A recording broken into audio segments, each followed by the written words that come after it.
What's up, YouTube? If you're not aware of what is going on and why crypto is down right now, and your tokens like Reflex, HODL Vault, and EverGrow Coin are all down, it's because of a Russian invasion. Yes, Russia has officially invaded Ukraine, and I'm not trying to smile because I'm happy about it. I'm smiling because it's just crazy to me.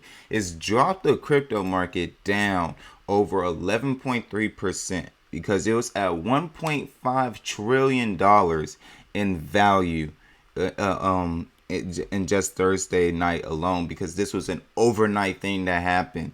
Bitcoin was seeing lows of $33,000. Right now, it's currently sitting at $35,000. You see Ethereum's down to $2,300. BNB is down to $334.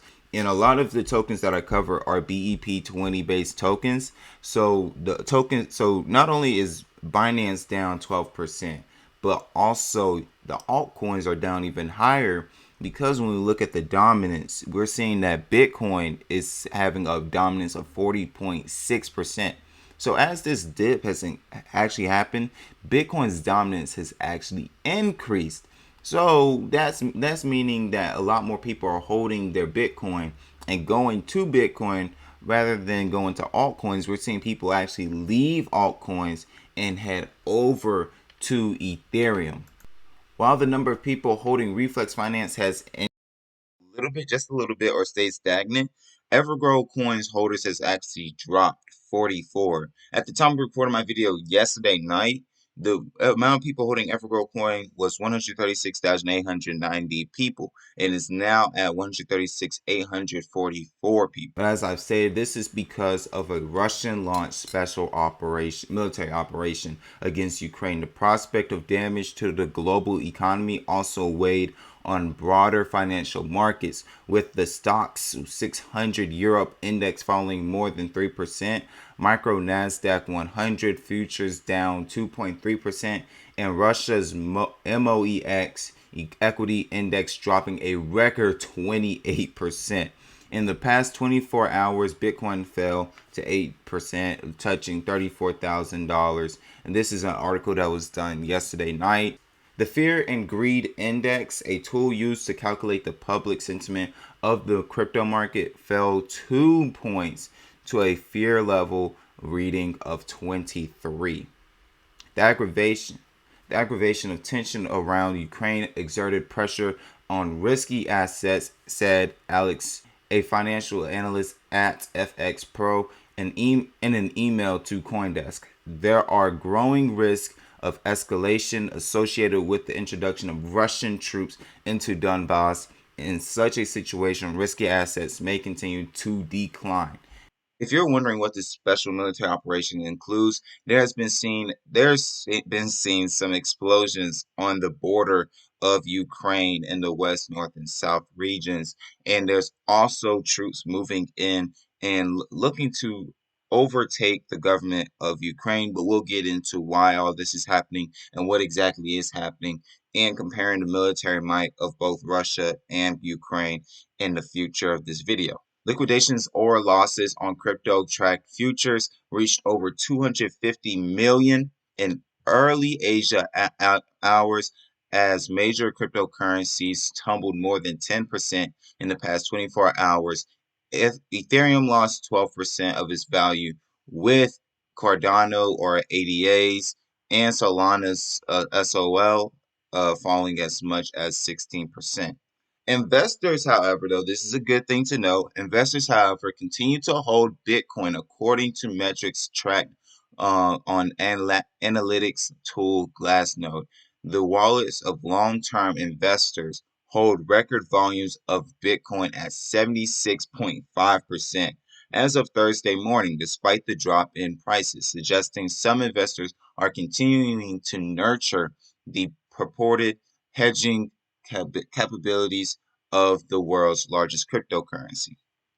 Now, I'm going to talk about what Vitalik Buterin, the founder of Ethereum, stated about this situation. The Russian-Canadian co-founder of Ethereum blockchain condemned Russian President Vladimir Putin on Twitter minutes after Russia announced a special military operation in Ukraine, effectively declaring war on the Eastern European country. On Wednesday evening, Buterin wrote that he was very upset by Putin's decision to abandon peaceful solutions and Russia's dispute with Ukraine and start a war instead. This is a crime against the Ukrainian and Russian people. He wrote, I want to wish everyone safety, security, even though I know there won't be. And then Buterin also added on Twitter that this is just a reminder, Ethereum is neutral, but I am not. Now, I told you I'm going to give you more details on some of the stuff that's happening behind the scenes that you may not be aware of. So let's go ahead and hop right into it. For months, Russia's Vladimir Putin denied planning to attack Ukraine. But on Thursday, he announced a special military operation in the country's Donbass region. The announcement on live television was followed by reports of explosions in Ukraine's capital, Kyiv, as well as other parts of the country. Mr. Putin's latest actions come days after he tore up a peace deal and ordered troops into two rebel-held eastern regions, in his words, to maintain peace.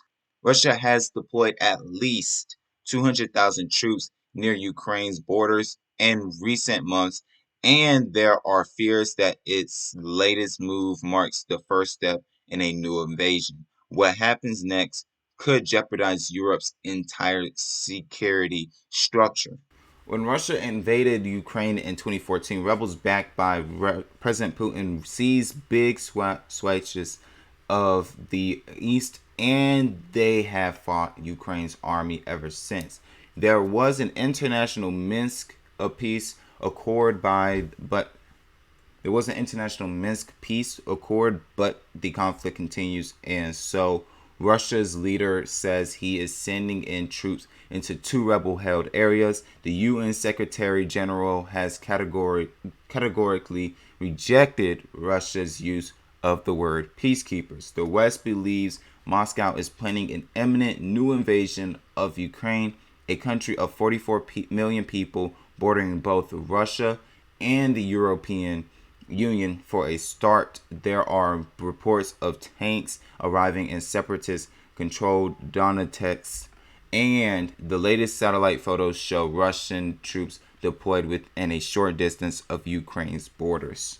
Russia has long resisted Ukraine's move towards European institutions, both NATO and the EU. Now, Mr. Putin has claimed Ukraine is a puppet of the West and was never a proper state anyway. He demands guarantees from the West and Ukraine that it will not join NATO, a defensive alliance of 30 countries, and that Ukraine demilitarize and become a neutral state. As a former Soviet republic, Ukraine has deep social and cultural ties with Russia, and Russian is widely spoken there. But ever since Russia invaded in 2014, those relations have frayed. Russia attacked Ukraine when its pro-Russian president was deposed in early 2014. The war in the East has since claimed more than 14,000 lives.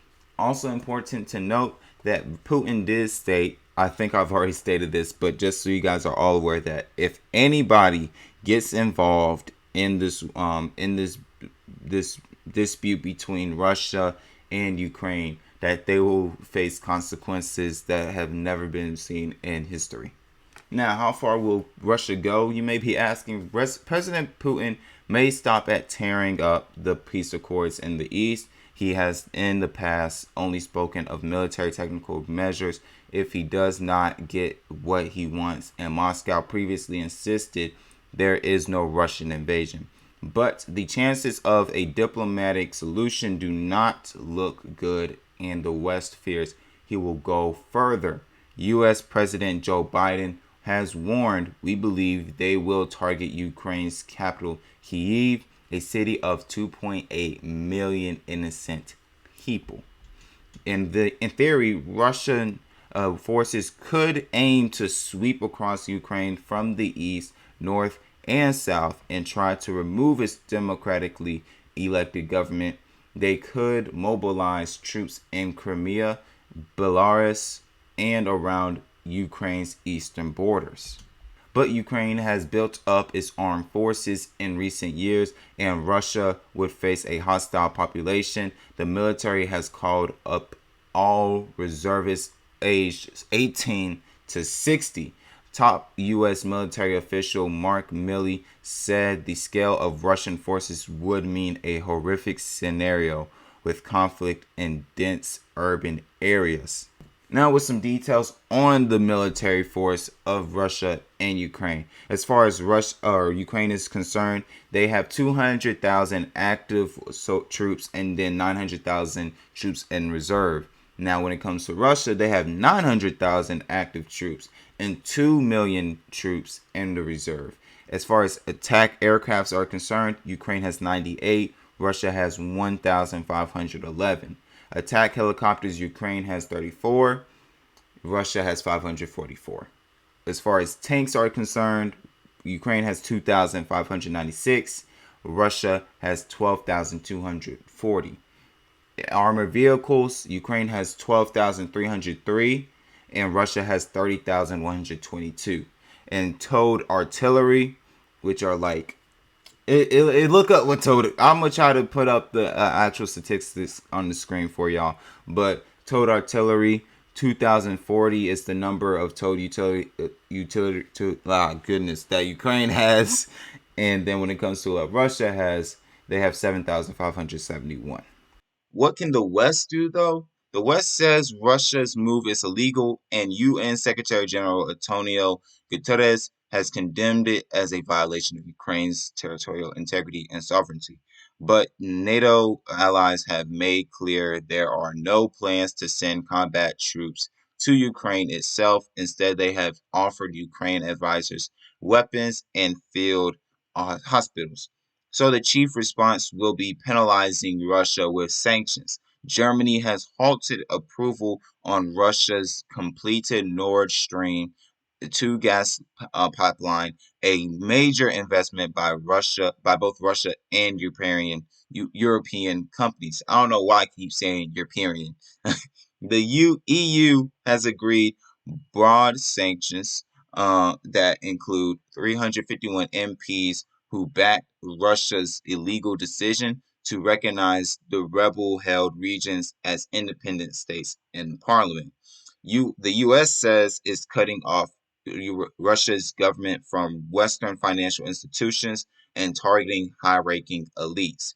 In the UK, it's targeting 5 major Russian banks and 3 billionaires. Bigger sanctions are being kept in reserve. The U.S. is looking at Russia's financial institutions and key industries. The EU is focusing on Russian access to financial markets, and the UK has warned those in and around the Kremlin will have nowhere to hide with restrictions imposed on Russian business of accessing the dollar and pound. The ultimate economic hit would be to disconnect Russia's banking system from the international SWIFT payment system, but that could badly impact the US and European economies.